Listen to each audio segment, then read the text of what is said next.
Welcome to my channel if this is your first time watching one of my videos. My name's Emily and I had vertical sleeve gastrectomy surgery on August 20th, 2012. You got that right. It's been 5 years if you didn't already notice that from the title of this video. I weigh currently 168.6 pounds. It has been a couple weeks since I weighed myself though because I've been out of town on weigh-in day, and then I don't really do it on a non-weigh-in day. I weigh myself once a week typically, and I don't weigh myself on a non-weigh-in day because it fluctuates and I just want to know like legitimately how much I lost or gained or stayed the same in a week. So that's where I'm at. I do play around, like I'm kind of feeling like I'm in a maintenance phase right now, but I also will push myself to lose more weight at times because I can or I want to, and why not challenge yourself? I feel like just because you hit your goal doesn't mean you have to stop there. If you feel like you have more to lose, that's just my personal opinion and 2 cents. Also, guys, if you want to, I just want to really quickly mention, I did start a Facebook page, EmilyAM. There's a space in between. So if you want to come like me on Facebook, I felt like I was kind of missing that component of my social media. I have the Instagram and the Snapchat, which is listed below, and then my FitnessPal also, all listed below if you want that information. But EmilyAM on Facebook. I am starting a Facebook beta test group. It's called EmilyAM Beta Test Group, I think. So if you search that group and you mention that you're from YouTube, if you're able to send a message, I'm playing around with this so you guys, so I'm kind of fresh and new to that whole thing. But send me a request if you want to be part of that group. I'm going to limit the number of people that I have in that group just because it is going to be a little bit more focused. I'm looking for feedback from you guys on what you want to learn more about so I can do maybe some online course, webinar kind of things. And I'm just going to keep it kind of a tight-knit group as I possibly can, while still having enough people to get the feedback. So I've already added a few members, very excited about that, and would love for you to follow me. If you want to send me an email for more instructions, it's emilyamvsg@gmail.com. Yesterday had a former, I don't know how else to say it, fat girl story moment, and it really brought me back to being that obese person, that 290-pound person. That was my highest weight. I mentioned in my last video, I have done a little bit of like modeling, or like I've done a couple of television commercials, and I've done some print work for an agency locally here. Different companies have hired me to do that, and it hasn't been a ton. Like I don't get a lot of work from that. I still have a full-time job and other things that I do. But it's always been fun for me. The commercials were especially fun. It's being on the set of a commercial is probably one of my favorite things that I've ever done, and also got me into like wanting to do makeup, which I also do makeup. What don't I do lately? But it just feels like I got a million like balls juggling in the air. But I recently did a print shoot, so that's just photography that they're doing for, I think they're doing a brochure with it or something like that. I don't think I could talk about it still, the company and so on and so forth. But when it comes out, if you guys want to see it, maybe I'll let you know if I end up on it. You never know what they're going to pick. So I played a teacher, and I had a major like fat girl meltdown. I didn't melt down, but brought me back. So they pick out your wardrobe. Typically they have you bring your own pieces of wardrobe a lot of times for these shoots, because you know your size and those are the clothes that you wear. And they were talking about me bringing all this like teacher type of wardrobe, which is what they're talking like slacks and nice tops and shoes. Well, I don't have a ton of that. I work from home, and the stuff I wear is like more like this kind of stuff, which a teacher you're not really gonna see a teacher in an off-shoulder top. I have just like cuter clothes that I like to go out in, or to like do lunch with a friend. I don't have a lot of like professional stuff. I do have like a black blazer and I have like a blouse. Anyway, so I went over to my cousin's house, and she's smarter than me. That's the point of the story. And I borrowed several pieces from her so that I had a variety to choose from. Not really thinking I wasn't gonna fit in a lot of it, but I didn't. I went through the night before and I picked out some things and tried them on that looked really small, and I took them out.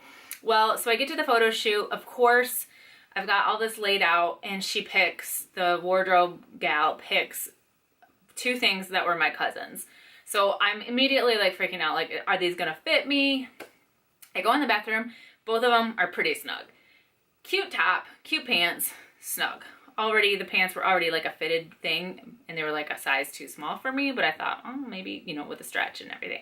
So I come out of the bathroom and feeling like I look kind of goofball, and that they were too snug on me, and I went and sat and kind of waited for the wardrobe gal to come back so that we could talk about it. Well, I on the side, there's like a producer that she's like the one that like kind of collaborates and has you sign your talent release, and she's got like food laid out for the talent and the staff and the photography crew and all the crew working on this project.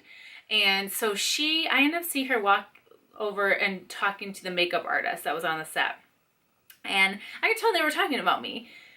I'm not kidding you guys, like complete high school feeling right now. So you know someone's talking about you because they cannot help but look over in your direction. So I'm like, what on earth is this lady saying about me? Well, a few minutes later, it's like she went off and did something. A few minutes later, the makeup artist was working on somebody. So this is double embarrassing. And I was like, come over here. So I go over there and she's like, what you have on is kind of snug. And I'm like, no kidding. Like, I'm the one wearing it. I feel like I have a fat roll, like just like sitting here. And she's like, okay, well, you probably already knew that, so maybe just figure something else out. Well, you don't get to pick your wardrobe. Like, I can, you know, figure that out myself. Yeah, this doesn't fit, but like, if someone tells you what to put on, like, I don't really argue. I'm learning more. I can advocate for myself, and I could probably just be like, I'm not wearing that, or no, that's not gonna work. So I went back, and then the wardrobe lady is coming out. She's like, yeah, no. She didn't make a point to say like, that's really snug. She's just like, I don't like it. Thank you. I just feel like, why couldn't the producer just come over to me and say like, that looks too snug? Why did we have to have like this side conversation? And then the makeup artist gets to tell me, she's a nice lady. Like, I'm not like dogging the makeup artist or anything like that. She gets to tell the lady that she says it in front of the gal that she's working on in the chair. So it was just like embarrassing. I just felt like kind of like it could have been avoided, but it brought me back, you guys, to feeling like that fat girl, that heavy girl. I say fat girl because that's what I felt like people thought about me. And you know, I realized I'm not a fat girl. And even if I was, it's all about the clothes. Like, those clothes were too small for me. End of story. If I had clothes that fit me, no one would have thought anything, which I did. We ended up finding a lovely outfit for me to wear after a couple tries. There were shirts that were too dark. Like, it was a thing. They wanted like a bright color top. So nonetheless, it just brought me back, and I'm really glad not to be in that spot anymore. And you know, it wasn't from losing weight that I lost that mentality of feeling like everyone felt I was fat. It was doing work on myself, self-care, caring about myself, loving myself, which was a whole process that I went through. And that is what I was going to mention today, and just talk about what I've learned from this past 5 years and how to not have a regain, which I have had some regains, but I'm pretty much at like a point where I feel very happy and very much like I met a goal. And I think that is completely, if not 100%, 97% of because I did self-care, and I had to learn it. And it took me, my story is that it took me, like, I lost 90 pounds within 10 months of surgery, sat at that weight for 3 years or two years from the time I lost it, and then decided I could lose more.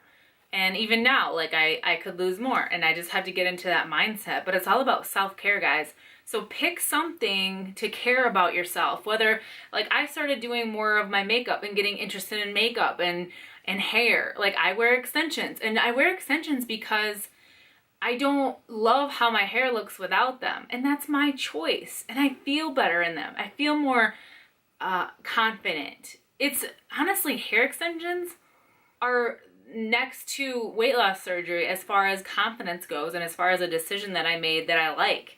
Like, my hair was so thin after weight loss surgery that it just, you know, once I put hair extensions in, I was like, I'm in love. So that is something that I did. I also get my nails done pretty religiously, a couple times a month, maybe once every 3 weeks.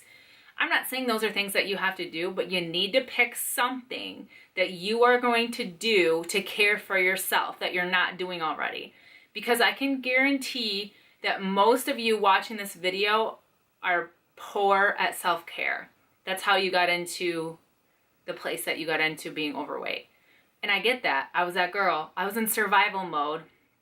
And you would say, oh, I would think, I do so much for other people. It was honestly selfish. You know why?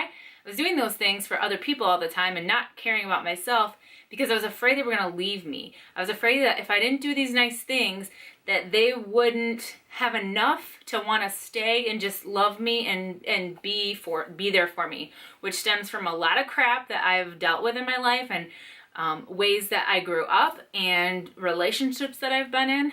So I realized finally that I can't earn anyone's friendships. I can't earn anyone's love. I have to be me. And any love or things that I do for people, they have to come from my heart, and they have to come from like a good motive of wanting to help them. Period. End of story. Whether they want to stay with me, whether they want to love me back, whether they want to help me.